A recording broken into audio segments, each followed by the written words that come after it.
ॐ भूर्भुवः स्वः तत्सवितुर्वरेण्यं भर्गो देवस्य धीमहि धियो यो नः प्रचोदयात्। ॐ चैतन्यं शाश्वतं शान्तं व्योमातीतं निरञ्जनं नादबिन्दुकलातीतं तस्मै श्रीगुरवे नमः। ॐ सद्गुरुचरणकमलेभ्यो नमः। वन्दे भगवतीं देवीं श्रीरामञ्च जगद्गुरुं पादपद्मे तयोः श्रुत्वा प्रणमामि मुहुर्मुहुः। परम पूज्य गुरुदेव परम वंदनीय माता जी के दिव्य संरक्षण में विराजमान ऑनलाइन दैनिक स्वाध्याय के आज के सत्र में आप सभी आत्मीय बंधुओं का बहुत बहुत स्वागत, बहुत बहुत अभिनंदन है साथियों। आइए भावपूर्वक आज के सत्र का हम सभी शुभारंभ करें। अखंड ज्योति पत्रिका सितंबर माह की हम सभी पढ़ रहे हैं। आज का पहला अध्याय है परमात्मा की परम सत्ता। सभी परिजन ध्यान पूर्वक सुने और अधिक से अधिक शेयर जरूर करें, जिससे कि सर्वाधिक लोगों तक अखंड ज्योति की यह किरण पहुंचे और उनका घर आंगन, उनका हृदय, उनका अंतःकरण इस लौ से प्रकाशित हो।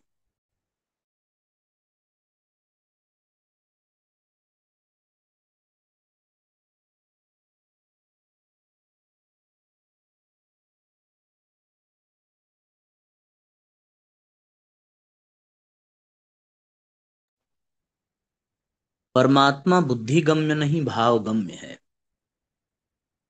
ब्रह्म अर्थात भगवान क्या है, संसार की वास्तविकता क्या है, जीवात्मा की प्रकृति क्या है, इन तीन प्रश्नों के माध्यम से ईश्वर, जीव और प्रकृति की वास्तविकता को समझने का प्रयास किया जाता है। ईश्वर की महिमा अपरंपार है। उपनिषद में आता है कि जो व्यक्ति यह कहता है कि वह ईश्वर को समझ चुका है, तो समझो वह झूठ बोल रहा है, क्योंकि इतने विशाल ब्रह्मांड की रचना करने वाले को पूरी तरह समझना संभव ही नहीं है। इसके विपरीत जो व्यक्ति कहता है कि वह ईश्वर को समझ ही नहीं सका, तो ऐसे व्यक्ति ने तो स्वीकार कर ही लिया है कि ईश्वर को समझा नहीं जा सकता। ईश्वर को समझने से अधिक आवश्यकता है ईश्वर से प्रेम करने की। ईश्वर को समझने का प्रयास और ईश्वर से प्रेम दोनों ही कार्य संसार की वास्तविकता और जीवात्मा की मूल प्रकृति को समझने से संभव हो सकते हैं। ईश्वर, जीव और प्रकृति का सत्य स्वरूप क्या है? क्या इन तीनों की पृष्ठभूमि में कोई एक समान तत्व है, या ये तीनों अलग अलग स्वतंत्र सत्ताएं हैं?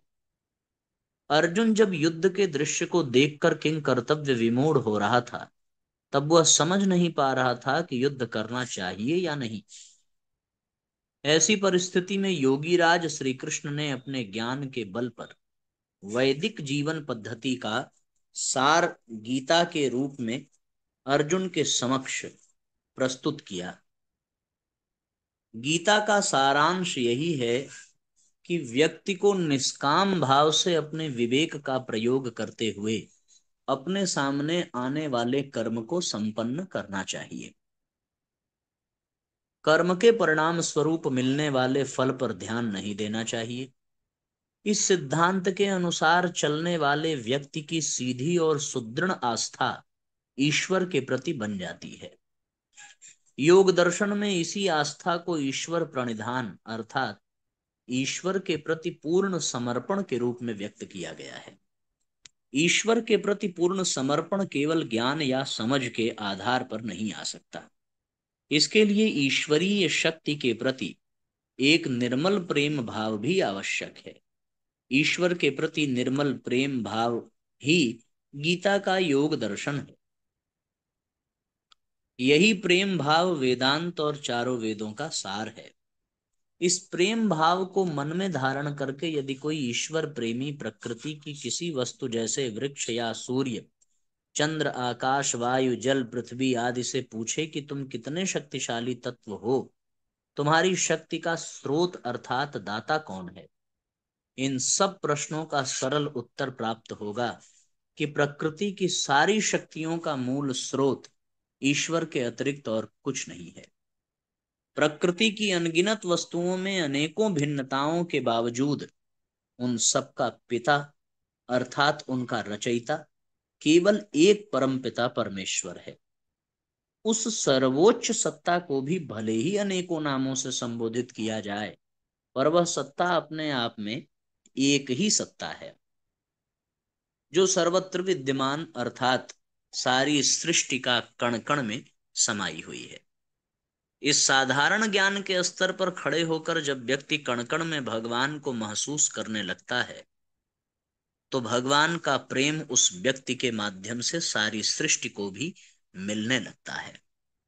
इसी प्रकार जब हम मानव शरीर या किसी भी प्राणी के शरीर पर ध्यान लगाएं, तो हम ये सरलता के साथ समझ सकते हैं कि इस शरीर का एक एक श्वास ब्रह्मांड की शक्ति से ही हमें प्राप्त हो रहा है। प्रत्येक श्वास के साथ वह ब्रह्मांडीय शक्ति हमारे शरीर में प्रवेश करती है और प्रत्येक प्रश्वास के साथ वह शक्ति अंदर की प्रदूषित वायु को बाहर निकाल देती है। श्वास प्रश्वास का यह कार्य हमारी बुद्धि या बल के आधार पर नहीं चलता। यह अनैच्छिक कार्य केवल ईश्वर की शक्ति और इच्छा से ही चल रहा है।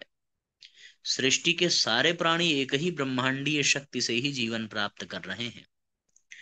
बाहर दिखाई देने वाली अनेकों भिन्नताओं, भिन्न भिन्न मत पंथ, भिन्न भिन्न योनि रूप, नर या मादा आदि के बावजूद हम सबके जनक और श्वासों के माध्यम से पालन करता केवल एक ही सर्वोच्च सत्ता है, जिसे हम ईश्वर कहकर प्रेम से अभिभूत हो जाते हैं। इस प्रेम के बल पर जब हम सृष्टि के अन्य जीवों को देखते हैं, तो भगवान का प्रेम हमारे माध्यम से उन सब जीवों को भी स्वाभाविक रूप से मिलने लगता है।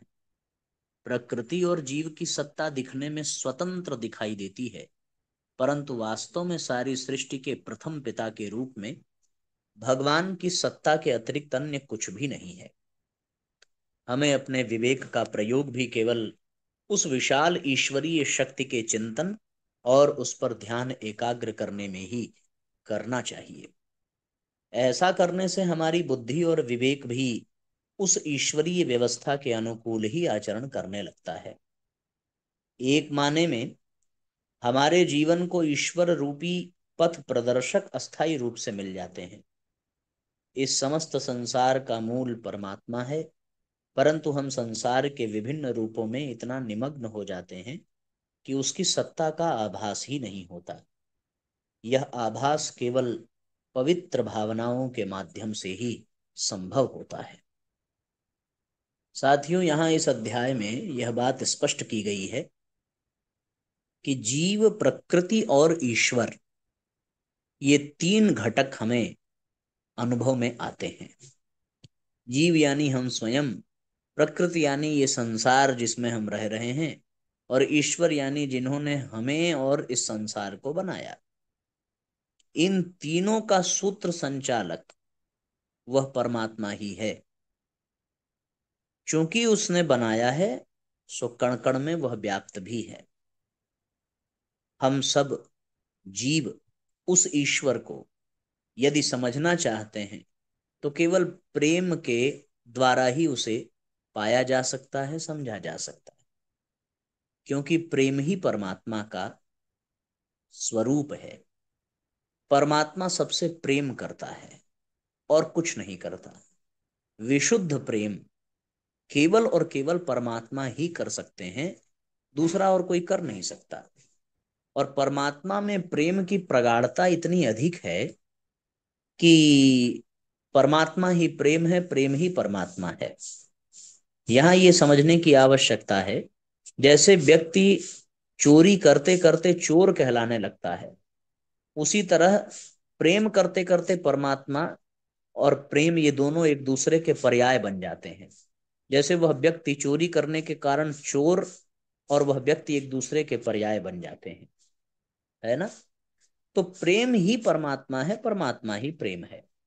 जो जैसा है उसको वैसा ही बन करके पाया जा सकता है। ये बात बिल्कुल स्पष्ट होनी चाहिए, ठीक ना। क्योंकि समान गुण धर्म के ही तत्व एक दूसरे से मिल पाते हैं। जैसे जल में तेल मिलाया जाएगा कभी नहीं मिलेगा, जल में जल मिलाया जाएगा तो अवश्य मिल जाएगा। उसी प्रकार परमात्मा प्रेम से परिपूर्ण है, तो परमात्मा को जानने के लिए प्रेम करना आवश्यक है। अब प्रेम करें किससे? तो व्यवहारिक दृष्टि से बात इतनी आ जाती है कि प्रेम तो केवल और केवल परमात्मा से ही हो सकता है, किसी और से प्रेम हो भी नहीं सकता। संसार में जितने भी तत्व हैं परमात्मा के अतिरिक्त, उनसे प्रेम का अभ्यास किया जाता है, पर वास्तव में प्रेम होता परमात्मा से ही है। यदि हम संसार में भी किसी से प्रेम करेंगे तो तभी कर पाएंगे जब हमें परमात्मा के प्रति प्रेम का भाव होगा, तभी हम कर पाएंगे, अन्यथा कर नहीं सकते। परमात्मा से प्रेम होगा तभी संसार से प्रेम होगा, और संसार से प्रेम की परिणति ही परमात्मा के प्रति प्रेम को जागृत करती है। ये दोनों एक दूसरे के, एक सिक्के के दो पहलू हैं। तो यहाँ परमात्मा को समझने के लिए साथियों प्रेम करना आवश्यक है, संसार से प्रेम करना। जब व्यक्ति परमात्मा को स्वीकार कर लेता है और संसार को प्रेम करने लगता है, तो परमात्मा का प्रेम ही हमारे माध्यम से इस संसार में बरसने लगता है और उसका आनंद हमें भी मिलता है। जैसे चंदन लगाने वाला व्यक्ति दूसरे के माथे पर चंदन लगावे, उसके पहले उसकी उंगलियां ही चंदन के सुगंध से भर जाती हैं। उसी प्रकार जब हम दूसरे को प्रेम देते हैं तो वह प्रेम देने पर उसे प्रेम बाद में मिलता है, पहले उस प्रेम का दिव्य आनंद रसास्वादन हम अपने भीतर करते हैं। इसलिए दूसरों को प्रेम करना चाहिए, दूसरों को स्नेह देना चाहिए, और यह सब तब होगा जब हमारी भावनाएं बिल्कुल पवित्र होंगी, तभी हम भगवान का अनुभव भी कर पाएंगे। यदि आपको सुख शांति मुस्कुराहट चाहिए तो अपना दृष्टिकोण बदलिए, खुशी सब ओर बांट दीजिए। आपकी परिस्थितियां नहीं है देने की, किंतु आप सोने से भी कीमती आदमी की खुशी बांट सकते हैं। आप जानते नहीं हैं कि आज आदमी खुशी के लिए तरस रहा है। जिंदगी की लाश इतनी भारी हो गई है कि वजन ढोते ढोते आदमी की कमर टूट गई है। वह खुशी ढूंढने के लिए सिनेमा, क्लब, रेस्टोरेंट सब जगह जाता है, पर वह कहीं मिलती नहीं। जबकि खुशी दृष्टिकोण है, जिसे मैं ज्ञान की संपदा कहता हूँ। वही व्यक्ति ज्ञानवान होता है। जिसे खुशी तलाशना व बांटना आता है, ज्ञान पढ़ने लिखने को नहीं कहते, वह तो कौशल है। ज्ञान अर्थात नजरिया, दृष्टिकोण, व्यवहारिक बुद्धि, इसको साथियों खुशी कहते हैं। कितना आनंददायक अध्याय था ये। अब अगला अध्याय हम लोग पढ़ते हैं, दिव्यता का पर्व नवरात्र, जो अभी अभी पर्व बीता है। नवरात्र दिव्यता एवं पावनता का पर्व है। पूरे विश्व के प्रमुख धर्मों में परमात्मा को एक पिता, एक पुरुष की तरह पूजा जाता है, परंतु भारत ही एक ऐसा अद्वितीय और अलौकिक देश है जहां उस पर ब्रह्म को एक स्त्री शक्ति के रूप में, एक माता के रूप में भी स्वीकार किया गया है। स्त्रैण और पुरुषैण, यह दोनों शक्ति के ही स्वरूप होते हैं। माता और पिता के संयोग से संतान उत्पन्न होती है। उसी प्रकार शक्ति के स्वरूप का आधार शिव और शिव की कार्य शक्ति को ही हम देवी शक्ति कहते हैं। कह सकते हैं कि प्रकृति स्त्रैण है और परब्रह्म परमात्मा पुरुष है। प्रकृति और पुरुष के समागम से ही इस सारे संसार का निर्माण, पोषण और संहार होता है। नवरात्र के इन 9 दिवसों में आध्यात्मिक प्रवृत्ति के समस्त श्रद्धालु दुर्गा के 9 स्वरूपों का पूजन करते हैं। शैलपुत्री, ब्रह्मचारिणी, चंद्रघंटा, कुष्मांडा, स्कंद माता, कात्यायनी, कालरात्रि, महागौरी, सिद्धिदात्री 9 स्वरूप हैं। प्रथमं शैलपुत्री च द्वितीयं ब्रह्मचारिणी तृतीयं चंद्रघंटेति कुष्मांडेति चतुर्थकम पंचमं स्कंधमातेति षष्ठं कात्यायनीति च सप्तमं कालरात्रीति महागौरीति चाष्टमम नवमं सिद्धदात्री नवदुर्गा प्रकीर्तिता। देवी का एक अलंकारिक स्वरूप वर्णित किया जाता है, जैसे वो शेर की सवारी करती हैं। शेर शौर्य वीरता और साहस रखने वालों को ही देवी का यह आध्यात्मिक स्वरूप प्राप्त होता है। साधना करना बहुत शौर्य का कार्य है। आज मानव मन इंद्रियां और विषय भोगों में फंसा हुआ है, वासना में अंधा होकर इस असत्य संसार को ही सत्य जान रहा है। ऐसे में देवी की महान कृपा की आवश्यकता है। जिसके अंतःकरण में विशेष उत्साह और पौरुष जगेगा, वही अपने आप को समस्त बंधनों से काट कर देवी को जानने समझने, अपने भीतर के देवत्व को हृदयंगम करने को तत्पर हो सकता है। देवी शेर की सवारी करती है। इसका अर्थ है, जिस भक्त के अंतःकरण में साहस, शौर्य, दृढ़ संकल्प रूपी शेर होता है, उसी को परमात्मा की अनुभूति हो पाती है। देवी का प्रथम स्वरूप शैल पुत्री दुर्गा का कहा गया है। इसमें भी साधक के लिए एक बड़ा गहरा संदेश है। वो ये है कि पर्वत का आधार स्थिर हो, सत्य का बोध कराने वाला हो। जो कभी नहीं बदलता वही सत्य है, वही दैवी है। उसी दैवी भाव की आराधना करने वाला स्थिर, शांत और शीतल स्वभाव का हो जाता है। देवी का दूसरा स्वरूप ब्रह्मचारिणी है, जिसका हम साधकों के लिए बड़ा गहन संदेश है कि हम अपनी इंद्रियों पर, अपने मन पर नियंत्रण करना जानते हों।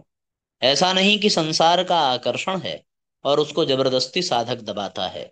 सत्य तो ये है कि साधक के लिए यह सारा संसार एक जलती हुई ज्वाला है। एक दिन वह ज्वाला सब कुछ समाप्त कर देगी, क्योंकि यहाँ तो सब कुछ मरणशील है। संसार के इस स्वभाव को जानने समझने के बाद कोई भी मन की तृप्ति के लिए इस संसार में अपने आप को नहीं देख पाएगा। ब्रह्मचर्य का पालन एक सजा नहीं है, एक ऐसा चुनाव है जो साधक स्वयं के लिए करता है। उसकी साधना से उत्तरोत्तर ऊर्ध्वमुखी उन्नति होती है। उस उन्नति के लक्ष्य को अपने समक्ष रखते हुए साधक ब्रह्मचर्य का आचरण करता है। देवी चंद्र घंटा भी साधक के मन में एक गहरा आध्यात्मिक गूढ़ संकेत देती है। अज्ञानी मन अमावस्या की काल रात्रि का आधार है, परंतु साधना तपस्या करने से उसके भीतर सर्वप्रथम अर्ध चंद्रमा ही जागृत होता है। योग के ग्रंथों में योग के गूढ़ रहस्य हैं। इनमें से एक रहस्य ये है कि आज्ञा चक्र से और थोड़ा ऊपर शिखा की तरफ एक और चक्र होता है, जिसे हम कहते हैं बिंदु चक्र। यह बिंदु अर्ध चंद्रमा का आधार है। इसका अर्थ ये हुआ कि जो साधक अपनी धारणा शक्ति के द्वारा मंत्र, यंत्र और तंत्र का अभ्यास करता है, उसका बिंदु चक्र जागृत होता है। इस बिंदु चक्र से अमृत का पान कर वह अत्यंत आनंद, स्थिरता और शांति की अनुभूति को प्राप्त करता है। देवी के इन 9 स्वरूपों का सीधा संबंध हमारे अंतःकरण और हमारी आज की उस स्थिति से है जहां आज अंधकार है। अभी वासनाओं के असुरों के दल जो हमारे मन के ही भीतर हैं, मन को ही घायल कर रहे हैं। हमारे मन की दैवी शक्तियां सुप्त हैं। इन असुरों के तांडव नृत्य को समाप्त करने हेतु हमें दैवी शक्तियों को जागृत करना होगा, और इन दैवी शक्तियों को जागृत करने के लिए देवी की उपासना सर्वोपरि कही गई है। हमें अपने जीवन में साहस ही नहीं बल्कि शांति, कूटस्थता, स्थिरता और गंभीरता की जरूरत है। कोई भी व्यक्ति जिसके जीवन में आत्म संयम, नियम और अनुशासन नहीं है, वह किसी भी प्रकार की उन्नति नहीं कर सकता है। अंधकार में भटक रहे मन के लिए विश्रांति प्रदान करने वाले जप तप की सभी को आवश्यकता है। इसलिए दुर्गा के इन स्वरूपों की आराधना इन 9 दिनों में जो साधक करेंगे, वे अपने जीवन में देवी की परम कृपा को प्राप्त होंगे। इस प्राप्त शक्ति के साथ अपने मन को जोड़ने का अवसर है नवरात्रि। देवी प्रतीक है शक्ति का, सौंदर्य का। देवी प्रतीक है विद्या का और समाधि का। देवी प्रतीक है व्रत का, अनुशासन का। देवी प्रतीक है अध्यात्म की सर्वोत्कर्ष उपलब्धियों का। देवी प्रतीक है सिद्धियों का। कोई भी मानव अपने जीवन में शक्ति, विद्या, धन, गुण, अनुशासन, संयम, ज्ञान, चिंतन, शास्त्र चिंतन, आत्मचिंतन के बिना प्रगति नहीं कर सकता है। इसलिए देवी की आराधना का उद्देश्य मानव के अंदर छिपी हुई उन रहस्यमयी दिव्य शक्तियों को जागृत करता है। नवरात्रि के 9 दिनों में जो व्यक्ति श्रद्धा भावना से परिपूर्ण होकर नियम से जप, शौच, अहिंसा, स्वाध्याय, चिंतन का अभ्यास करता है, वह उन्नति प्रगति करता है। उसकी अपनी गूढ़तम दिव्य शक्तियां जागृत होती हैं। फिर इस देवत्व को प्राप्त कर वह अपने जीवन को एक नई दिशा, एक नई उमंग, एक नई तरंग प्रदान कर सकता है। देवी हमसे बाहर नहीं है, हमारे भीतर ही है। शिव हमसे अन्यत्र नहीं है, शिव भी हमारी ही परम चेतना है। अपने अंदर मौजूद इस शिव और शक्ति की पहचान करने का यह दुर्लभ अवसर विरले सौभाग्यशालियों को मिलता है। मानव अधिकतर देह से संबंधित इच्छाओं, अभिलाषाओं की ही पूर्ति करने में अपना सारा जीवन व्यर्थ गंवा देता है। पुण्यात्मा मानवों के जीवन में अवसर आता है, उस अवसर से वे अपने अंदर मौजूद उस परम आदि शक्ति की पहचान कर पाते हैं एवं उस शक्ति की दिव्य लीला का अनुभव करके धन्य होते हैं। अतः हमें भी श्रद्धा भक्ति पूर्वक नवरात्र में गायत्री का अनुष्ठान करना चाहिए। आप लोगों ने, सब लोगों ने किया ही है साथियों। इस तरीके से आज का ये अध्याय भी पूर्ण हुआ। अब आज के सत्र को यहीं पर विश्राम देंगे। आइए गायत्री मंत्र साथ साथ बोले। ओम भूर्भुवः स्वः तत्सवितुर्वरेण्यं भर्गो देवस्य धीमहि धियो यो नः प्रचोदयात्। सभी आत्मीय बंधुओं को बहुत बहुत प्रणाम। सबका मंगल हो साथियों। जय राम जी की शुभ रात्रि। ओम भूर्भुवः स्वः तत्सवितुर्वरेण्यं भर्गो देवस्य धीमहि धियो यो नः प्रचोदयात्। हम ईश्वर को सर्वव्यापी न्यायकारी मानकर उसके अनुशासन को अपने जीवन में उतारेंगे। शरीर को भगवान का मंदिर समझकर आत्मसंयम और नियमितता द्वारा आरोग्य की रक्षा करेंगे। मन को कुविचारों और दुर्भावनाओं से बचाए रखने के लिए स्वाध्याय एवं सत्संग की व्यवस्था रखे रहेंगे। इंद्रिय संयम, अर्थ संयम, समय संयम और विचार संयम का सतत अभ्यास करेंगे। अपने आप को समाज का एक अभिन्न अंग मानेंगे और सबके हित में अपना हित समझेंगे। मर्यादाओं को पालेंगे, वर्जनाओं से बचेंगे, नागरिक कर्तव्यों का पालन करेंगे और समाजनिष्ठ बने रहेंगे। समझदारी, ईमानदारी, जिम्मेदारी और बहादुरी को जीवन का एक अविच्छिन्न अंग मानेंगे। चारों ओर मधुरता, स्वच्छता, सादगी एवं सज्जनता का वातावरण उत्पन्न करेंगे। अनीति से प्राप्त सफलता की अपेक्षा नीति पर चलते हुए असफलता को शिरोधार्य करेंगे। मनुष्य के मूल्यांकन की कसौटी उसकी सफलताओं, योग्यताओं एवं विभूतियों को नहीं, उसके सद्विचारों और सत्कर्मों को मानेंगे। दूसरों के साथ वह व्यवहार नहीं करेंगे जो हमें अपने लिए पसंद नहीं। नर नारी परस्पर पवित्र दृष्टि रखेंगे। संसार में सत्प्रवृत्तियों के पूर्ण प्रसार के लिए अपने समय, प्रभाव, ज्ञान, पुरुषार्थ एवं धन का एक अंश नियमित रूप से लगाते रहेंगे। परंपराओं की तुलना में विवेक को महत्व देंगे। सज्जनों को संगठित करने, अनीति से लोहा लेने और नवसृजन की गतिविधियों में पूरी रुचि लेंगे। राष्ट्रीय एकता एवं समता के प्रति निष्ठावान रहेंगे। जाति, लिंग, भाषा, प्रांत, संप्रदाय आदि के कारण परस्पर कोई भेदभाव न बरतेंगे। मनुष्य अपने भाग्य का निर्माता आप है। इस विश्वास के आधार पर हमारी मान्यता है कि हम उत्कृष्ट बनेंगे और दूसरों को श्रेष्ठ बनाएंगे तो युग अवश्य बदलेगा। हम बदलेंगे, युग बदलेगा। हम सुधरेंगे, युग सुधरेगा। इस तथ्य पर हमारा परिपूर्ण विश्वास है।